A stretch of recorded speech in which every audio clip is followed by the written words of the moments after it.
Y vamos a continuar hablando del azúcar, porque todos sabemos que el exceso de esta produce daños y muchas veces no sabemos cómo podemos lograr reducir su consumo. Hoy vamos a hablar del tema con nuestra experta, la doctora Erika Pérez Lara, nutrióloga clínica. Así que buenas noches, doctora, gracias por acompañarnos. Inmediatamente a las inquietudes. Lo primero es saber por qué hay que limitar el consumo de azúcar. ¿Qué nos puede provocar este consumo excesivo? Muy buenas noches.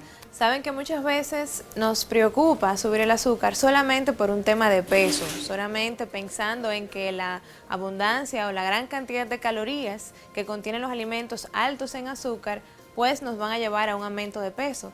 Pero hay otros elementos que debemos de tener en cuenta a la hora de concientizarnos en por qué hay que reducir el consumo de azúcar.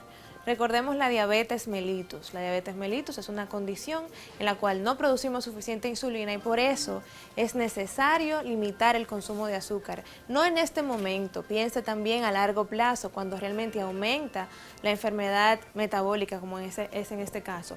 Los triglicéridos elevados, aunque son parte del perfil lipídico de colesterol, suben principalmente por un consumo de azúcar. Ni hablar del hígado graso, que no es más que el depósito de triglicéridos en las distintas células del hígado. Como sabemos, nos lleva a obesidad y, por supuesto, forma parte de ese síndrome metabólico que es una suma de elementos. Es sumamente importante que tomemos en cuenta todos estos elementos que tienen relación con el aumento de azúcar. Doctora, es bueno siempre saber cómo limitar ese consumo, entonces es importante saber cuáles son las principales fuentes de azúcar. Por supuesto, y esto es muy bueno aclararlo porque muchas veces pensamos cuando nos hablan de azúcar que es aquello que es dulce a nuestro paladar. Y fíjense que voy a empezar hablando de las bebidas, pues representan actualmente la principal fuente de azúcar que consumimos en forma abundante. Ahí vamos a incluir los jugos, los cócteles, sean alcohólicos o no, el alcohol per se. El café y el té no tienen un valor en azúcar, pero casi siempre agregamos para endulzar esto, entonces ahí empezamos a dañarlo.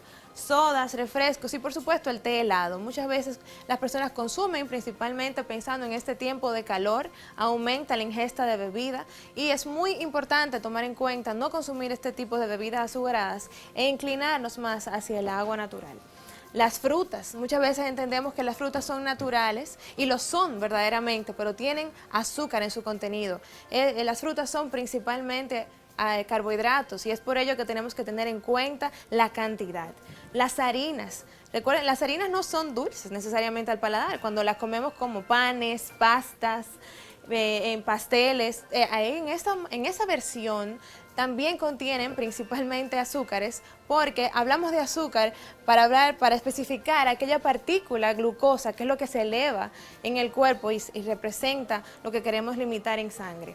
Y los cereales, muchas veces desayunamos con cereales, con granola, con muesli a nuestros hijos, sin pensar que son una de las principales fuentes de azúcar. Y esto es sin mencionar los dulces en general, que son una fuente de azúcar, pero yo diría que muchas veces obviamos los elementos más frecuentes en nuestra rutina.